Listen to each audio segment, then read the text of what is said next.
करके गइलो तू दिल्ली, सैया शादी करके गइलो तू दिल्ली। राजा जी हम आजा कैसे मिली, सैया जी हम आजा कैसे मिली।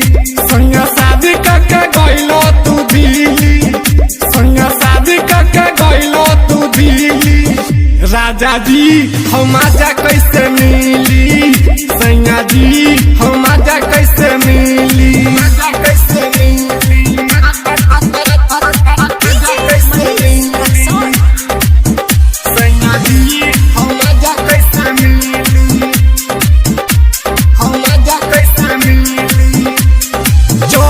जवानी छोड़ के गइला शहर में, से जिया सजलवा आवारा जा घर में।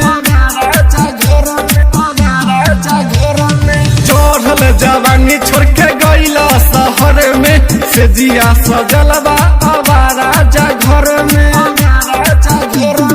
खुलल बा राजा के खाजा झीली, खुलल बा राजा के खाजा झीली। राजा जी हम आजा कैसे मिली, सैया जी हम आजा कैसे मिली।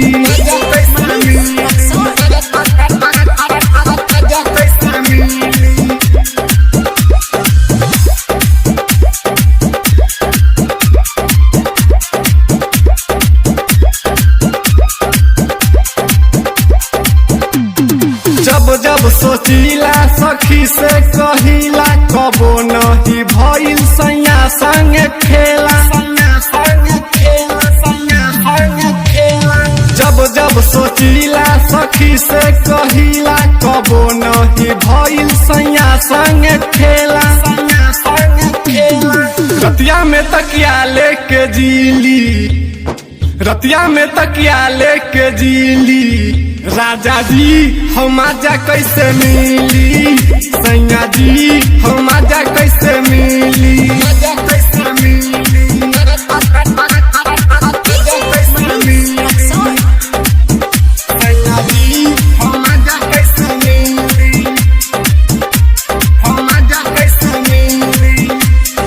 सत्या प्रेमी न बात बुझेला, ई देहिया के गर्मी लहंगा से झरेला।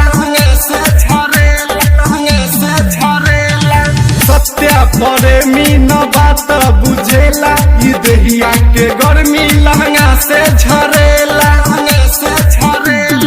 राइटर अखिलेश कह पलंग हिली, अशरफ राज देता चिकन चिली। राजा जी हम आजा कैसे मिली, सैया जी हम आजा कैसे मिली।